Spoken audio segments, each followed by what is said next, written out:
नमस्कार मित्रों, मैं हूं आचार्य हरिशंकर शास्त्री और आप देख रहे हैं शिक्षा सनातनी।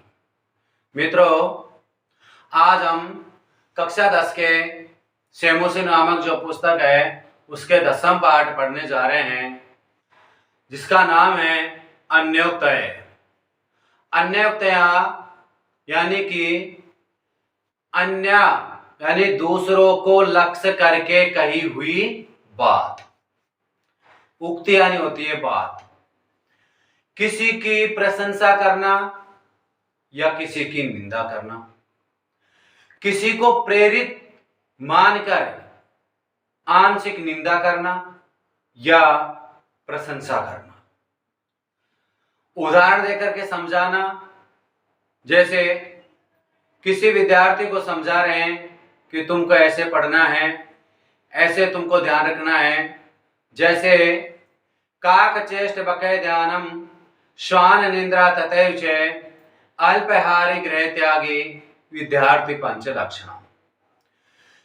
विद्यार्थियों को समझाने के लिए उनके 5 लक्षण बताए जाते हैं और उन लक्षणों के जैसे कौवे की सी चेष्टा और बगुले के सा ध्यान, श्वान यानी कुत्ते की जैसी निंद्रा और कम भोजन करना, ऐसे उदाहरण देकर के इनको समझाना, और यही उक्ति कहलाती है। यहां पर पाठ में दे रखा है, प्रस्तुत पाठ है अन्योक्त्या विषय वर्तते। प्रस्तुत पाठ अन्योक्तियों के विषय में है। अन्योक्ति नाम अप्रत्यक्ष रूपेण व्याजेन व कस्यापि दोषस्य निंदाया कथम गुणस्य प्रशंसा वा। अन्योक्तियां नाम, अन्योक्तियों के जो नाम हैं, अप्रत्यक्ष रूपेण, अप्रत्यक्ष रूप से, व्याजेन व का अर्थ होता है विकल्प से या अथवा, अप्रत्यक्ष रूप से किसी बहाने अथवा किसी दोष की निंदा करना। कस्यापि दोष से निंदाया, किसी दोष की निंदा करना, कथनम और कहना, उसको कहना या उसकी प्रशंसा करना। यानी कि इस पाठ में अन्योक्तियों के विषय में कहा है कि अन्योक्तियां नाम अप्रत्यक्ष रूप से किसी बहाने अथवा किसी दोष की निंदा करना अथवा गुण या की प्रशंसा करना, या संकेत के माध्यम से व्यजमाना प्रशंसादय झटति चिरंजय बुद्धो अवतिष्ठन्ते। संकेत के माध्यम से व्यजमाना, व्यजमाना का अर्थ होता है कहना या निंदा करना, प्रशंसादय या प्रशंसा करना तुरंत, या झटिति का अर्थ होता है तुरंत, और चिरंजय, चिरंजय का अर्थ होता है अधिक या बहुत देर तक।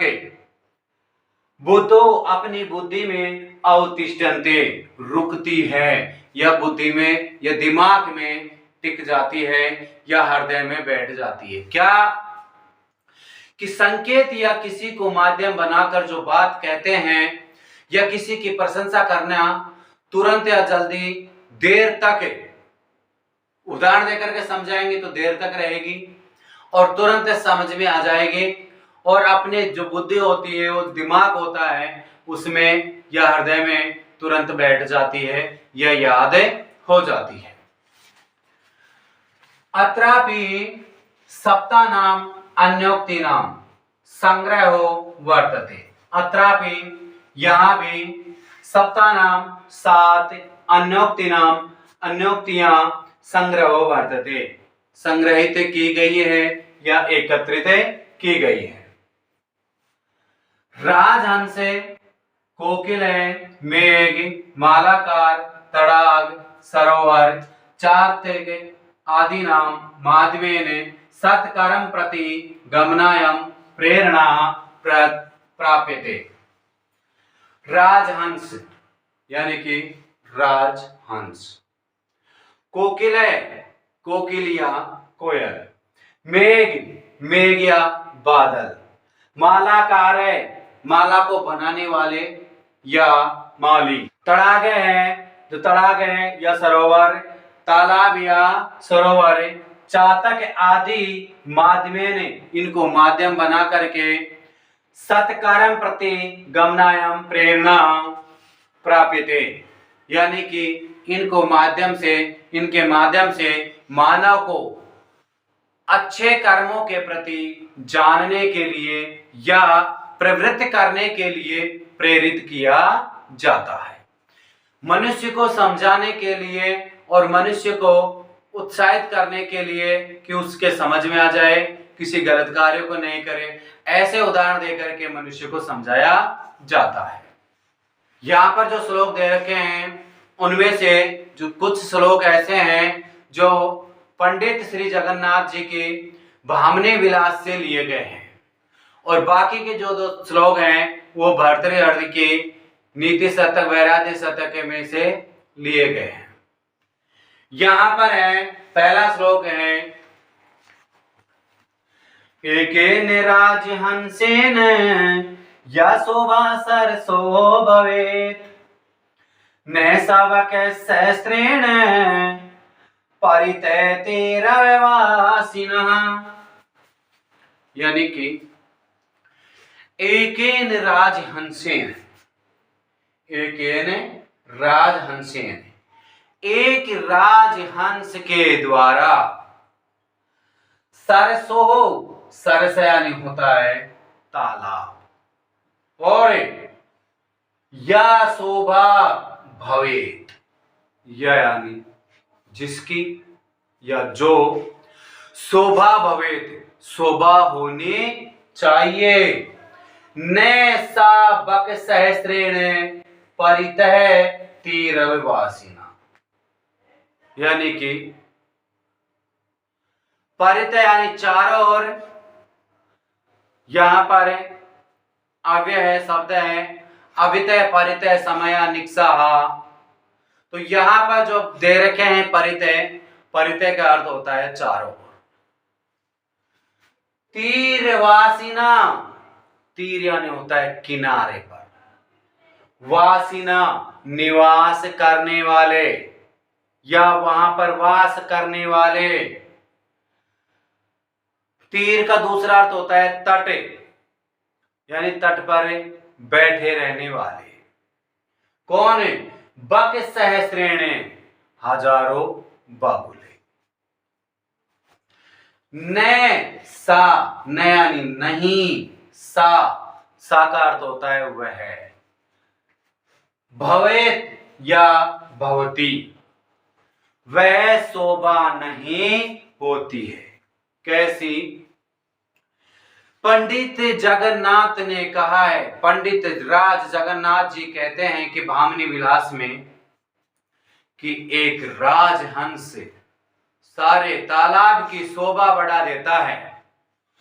जो राजहंस होता है और तालाब की शोभा को बढ़ा रहे हैं, यानी कि एक राजहंस संपूर्ण तालाब की शोभा को बढ़ा देता है।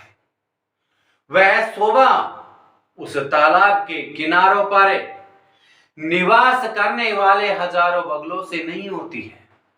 अर्थात गुणवान व्यक्ति सारे परिवार को, सारे कुटुंब को सुशोभित कर देता है।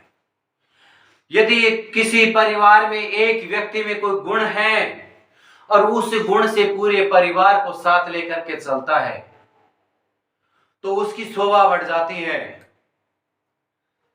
और उसी परिवार में यदि 100 मूर्ख हो तो भी उनसे कोई शोभा नहीं बढ़ती, क्योंकि उनमें से एक गुणवान व्यक्ति, बुद्धिमान व्यक्ति जरूरी होना चाहिए।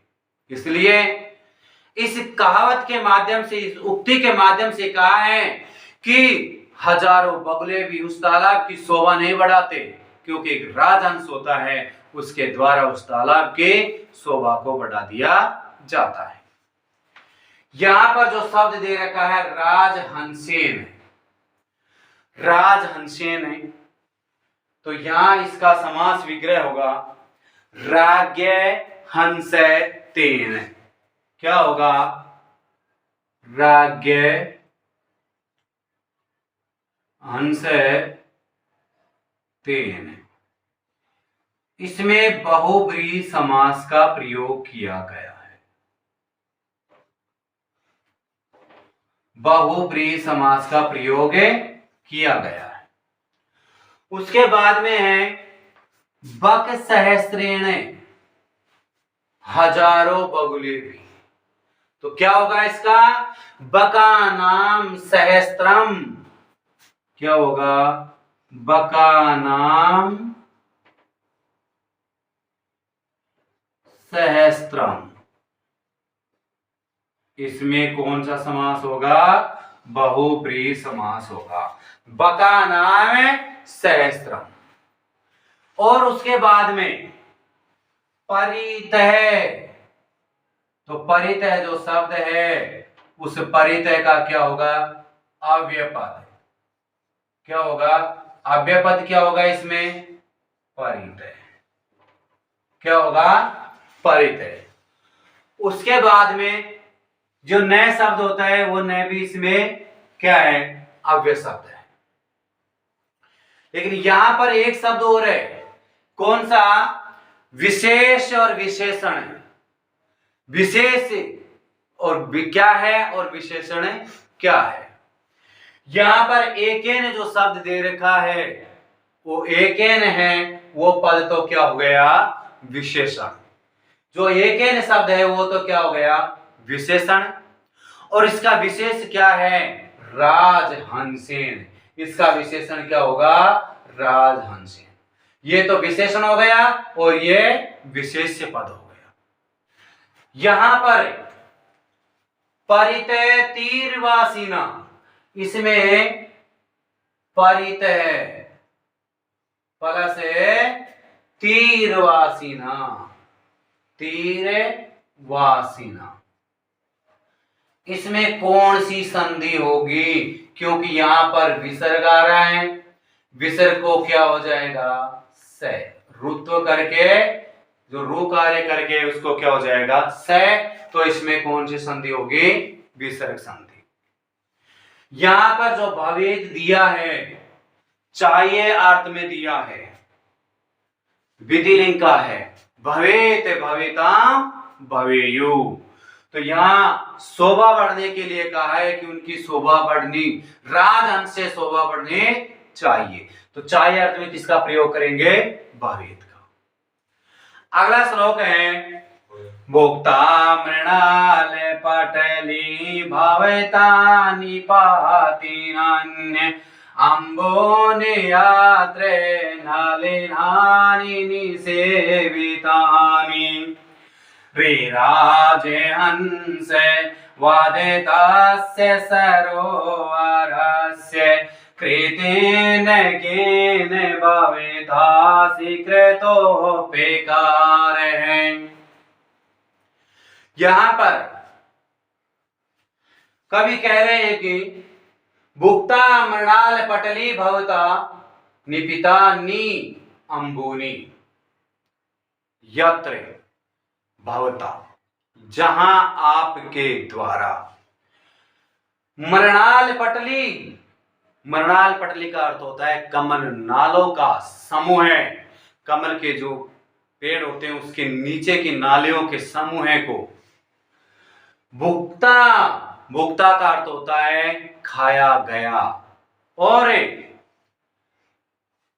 आगे है अंबुनी, निपातानी प्लस अंबुनी, यहां पर यहां संधि का प्रयोग है। तो अंबुनी का अर्थ होता है निपितानी, यानी कि भली भांति पिया गया, जल को भली भांति पिया गया। फिर है नलिनानी निसेवितानी यत्र भवता, यानी कि कमलों को सेवन किए गए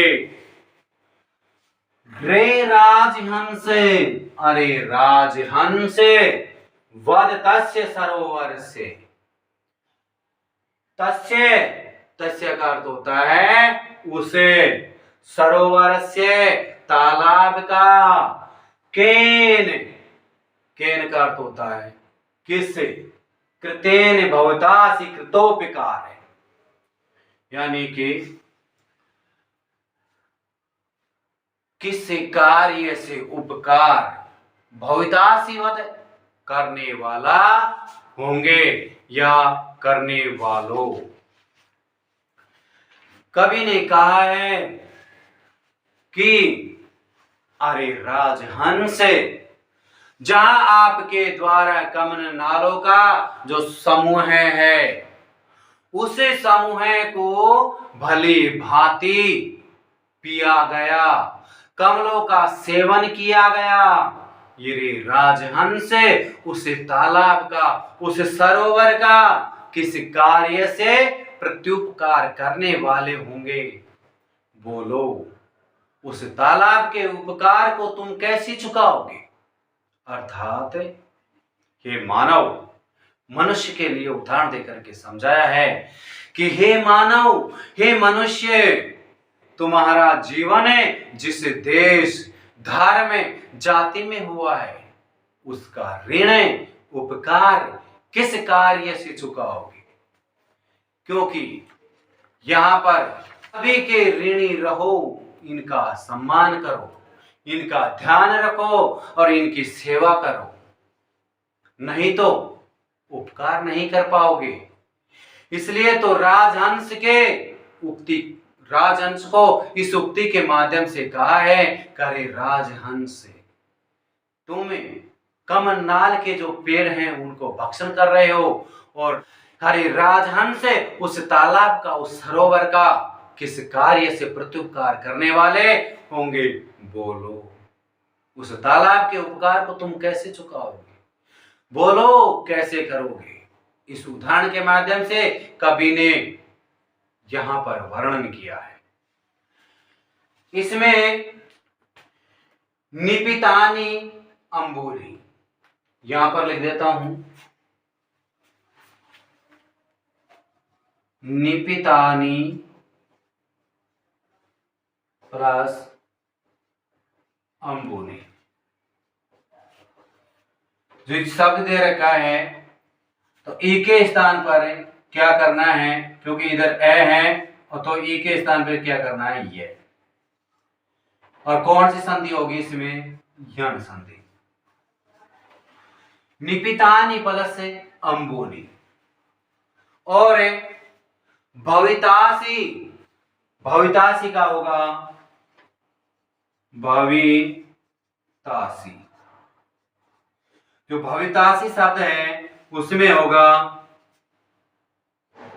भविता प्लस असी, क्योंकि यहां पर ए और इधर आ दोनों मिलकर के आ बनते हैं, तो कौन सी संधि होगी, दीर्घ संधि होगी। कौन सी संधि होगी, दीर्घ संधि होगी। उसके बाद में कृतोपकार है, क्या है, कृतोपकार है,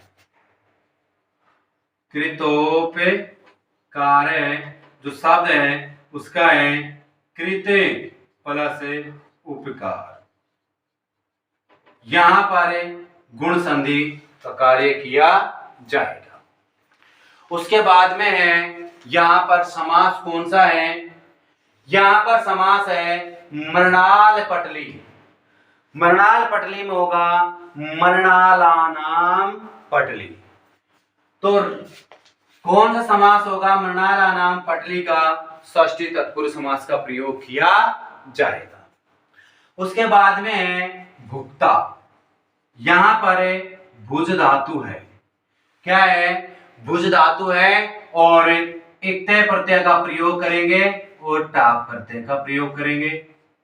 टाप में से केवल आ शेष रहेगा, इक्तय में से तय शेष रहेगा, और भुज प्लस इक्ता। भुज प्लस इक्ता, तय और आप बना करके ता होगा और जय को क आदेश हो जाएगा, क्या बनेगा? भुक्ता। उसके बाद में एक और है कृत्येन। कृत्येन जो शब्द है उसमें क्री धातु है, इसमें क्री धातु का प्रयोग किया गया है और यत प्रत्यय का, क्री प्लस यत करके क्या बनेगा? कृत्येन शब्द बनेगा। उसी के बाद में एक और शब्द है निपिता। निपितानी जो शब्द है उसमें नि उपसर्ग है, पा धातु है और एक तय प्रत्यय से क्या बनेगा? निपितानी। फिर है कृत्य जो शब्द होता है, कृत्य प्लस एन है, तो यहां पर जो कृत्य शब्द रखा है क्री धातु से दे रखा है और एक तय प्रत्यय जोड़ करके क्या बना है? कृत्य शब्द बना है। उसके बाद में अगला श्लोक है तो यैरल पर अपि करुणया भीमेमानो निदे मालाकारे व्यरचि भवता यातरोरस्य पुष्टि सा किं शक्या जनयितुम् इह प्रावरसिनी निवारम् दारासारान् अपि विकिरीता विश्वतो वारिदीने। यानी कि हे मालाकार, हे माली। मालाकार किसको कहते हैं? जो मालाएं बनाते हैं उनको मालाकार कहा जाता है, यानी कि माली कहा जाता है। भीम मानव, भीम मानव का अर्थ होता है विशाल सूर्य, बहुत बड़ा सूर्य। और जो बड़ा सूर्य कब होता है? जब होता है जब ग्रीष्म काल में सूर्य अत्यधिक तपने लग जाता है। जब सूर्य तपता है तो विशाल काय हो जाता है। गर्मियों के दिन में बड़े हो जाते हैं, बड़े बड़े दिन हो जाते हैं और सूर्य तपने लग जाते हैं और पेड़ पौधे सूखने लग जाते हैं। उसके बाद में निदते, निदते का अर्थ होता है ग्रीष्म काल में, और अल्पई, तो यही अल्पई, तो ये अल्प का अर्थ होता है थोड़ा, अल्प यानी थोड़ा। तोय, तोय, तोय का अर्थ होता है पानी से, जो पानी होता है उसमें। अपी, अपी का अर्थ होता है भी, यानी कि थोड़ा पानी से भी। उसके बाद में भवता, भवता का अर्थ होता है आपके द्वारा। फिर है करुणया, करुणया का अर्थ होता है करुणा के साथ या दया के साथ। तरोरस्य पुष्टि, तरोरस्य, तरो यानी होता है वृक्ष से, अस्य यानी इसकी, यानी कि उस वृक्ष की, या और पुष्टि, या पुष्टि का अर्थ होता है जो, पुष्टि यानी पोषण। और व्यरचि, व्यरचि का अर्थ होता है की गई, यानी कि इस वृक्ष की और जो पोषण की गई है उसको पाला गया है, उसके बारे में कहा है। सा किम शक्या जनितुम् इह प्रावरशेन वारम। वारम का अर्थ क्या होता है? वारम का अर्थ होता है, वारम का अर्थ होता है वार, जल, वार यानी जल। प्रावरशेन, प्रावृषेणेन, प्रावृषेणेन का अर्थ होता है वर्षा काल के। सा किम शक्य जनितुम् धारा अपि विकीर्ता विश्वतो वारिदीन, यानी कि विश्वत सभी ओर से धारा सारान जल धाराओं के प्रभाव को अपयानी भी। विकिरिता, विकिरिता का अर्थ होता है जल बरसाते हुए। और वारिदेन विश्वतो, यानी कि जल बरसाते हुए बादल के द्वारा इस संसार में, विश्वतो यानी संसार में। और धारा सायनपि जनयितुम्, यानी कि इस संसार में पैदा करने के लिए, वह है पुष्टि। यानी क्या संभव है? अरे माली, सूर्य के अत्यधिक तपने वाले ग्रीष्म काल में, गर्मियों में थोड़े पानी से भी आपके द्वारा करुणा के साथ, दया के साथ इस वृक्ष का जो पोषण किया जाता है। क्योंकि जो माली होता है, वो माली क्या करता है, थोड़ा पानी लेकर के पेड़ में डालता है और उस पेड़ से, उस पानी से वो पेड़ उत्पन्न होता है, बड़ा हो जाता है थोड़े पानी से। लेकिन उनका लालन पालन किया जाता है तो वो बड़ा हो जाता है। लेकिन वर्षा काल में जल की सभी ओर से, जल धाराओं के प्रभाव से जल बरसाते हुए जो बादल होते हैं, लेकिन बादल के द्वारा जो इस संसार में उसे पालने वाले को या पोषण करने वाले को पैदा करने में असमर्थ होता है। क्योंकि जो पानी बरसाता है, जल बहुत तेज बरसाता है, तो वो क्या करता है कि वो बह करके चला जाता है, रुकता नहीं है। जो माली होता है, उसको जो पानी को डालता है, माली जो पानी डालता है पेड़ में, तो उससे पौधा अधिक बड़ा हो जाता है। लेकिन वर्षा काल में जब पानी बरसता है, वो बह करके चला जाता है। वो इतना गुणकारी नहीं होता है जो ग्रीष्म काल में माली के द्वारा जो पेड़ में पानी डाला जाता है। उसी प्रकार के ये उदाहरण देकर के समझाया है कि उत्तम जीवन के लिए, अपने उत्तम जीवन के लिए वस्तुओं को अधिकता भी मानव जीवन को पूर्णतया सक्षम नहीं बनाती। क्योंकि सुख और दुख मानव जीवन के दो स्तंभ होते हैं और दोनों ही आवश्यक हैं। इसलिए कभी सुख और दुख दोनों आने चाहिए। सुख मिलेगा तो दुख भी आएगा, दुख मिलेगा तो सुख भी होगा। इसलिए ग्रीष्म काल में माली की तरह बन करके रहना चाहिए, क्योंकि जो थोड़ा पानी होता है वो पानी काम आ जाता है। इस श्लोक में जो दे रखा है, तो रही रहल पई अपी, यहां पर शब्द दे रखे हैं, तो यही प्लस अल्पई प्लस अपी। यहां पर जो संधि है, विसर्ग को रे किया है, यहां भी विसर्ग को रे किया है, तो कौन सी संधि हो गई है? विसर्ग संधि। उसके बाद में है व्यरचति, व्यरचि। जो व्यरचि है, यहां पर वी उपसर्ग है, वी प्लस आरचि, क्या बनेगा? वी प्लस एरचि। तो यहां कौन सी संधि होगी? यहां पर होगी यण संधि। यण संधि का प्रयोग किया जाएगा क्योंकि वी में ई है, ई के स्थान पर ये करेंगे कब? जब असमान स्वर होता है, तब यण संधि का प्रयोग किया जाता है। उसके बाद में है तरोरस्य, यहां पर तरय प्लस तरो प्लस अस्य, यहां भी विसर्ग संधि का प्रयोग किया जाएगा। उसके बाद में है जो विकीर्ता है, उसमें वी प्लस कीरे प्लस सत्री का प्रयोग किया गया है, तो क्या बनेगा? विकीर्ता। यहां पर जो समास है, समास में है भीम मानव। भीम मानव में समास होगा भीम मानु भानु अस्मिन से तस्मिन, अस्मिन से तस्मिन, यानी कि जो भीम बाण के समान बहुत बड़ा विशालकाय है, वो सूर्य को कहा गया है। उसके बाद में एक और है इसमें वारिदेन।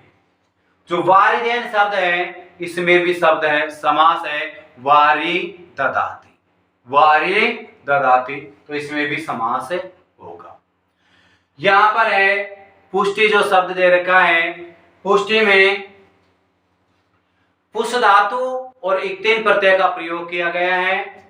और जने तुम जो शब्द दे रखा है, जने तुम में जन धातु होगी और तुमन प्रत्यय का प्रयोग किया जाएगा। जन धातु तुमने प्रत्यय का प्रयोग किया जाएगा। उसके बाद में संख्या शब्द है। संख्या में सक धातु यत प्रत्यय और टा प्रत्यय का प्रयोग किया जाता है स्त्रीलिंग बनाने के लिए संख्या शब्द बना। यहाँ पर एक और आता है कि विशेष और विशेषण क्या है। पहले विशेषण को देखिए, फिर उसके बाद में विशेष को देखेंगे। अल्पई जो शब्द रेखा है, अल्पई, अल्पई का क्या किसके लिए कहा गया है, तो ये जो शब्द है उसके लिए अल्पई कहा गया है। भीम मानो, इसमें भी जो विशेष है और विशेषण क्या है, निदाघ है। जो निदाघ दे रखा है वो तो होगा विशेष है और भीम मानो होगा वो क्या होगा, विशेषण। इस प्रकार से इस श्लोक का अर्थ, सामान्य अर्थ, समास, संधि, प्रत्यय, उपसर्ग जो भी आए उनको हमने सामान्य रूप से बताया। तो वीडियो को देखते रहिए, लाइक करते रहिए, शेयर करते रहिए और अगले वीडियो के साथ मिलते हैं। तब तक के लिए धन्यवाद, नमस्कार।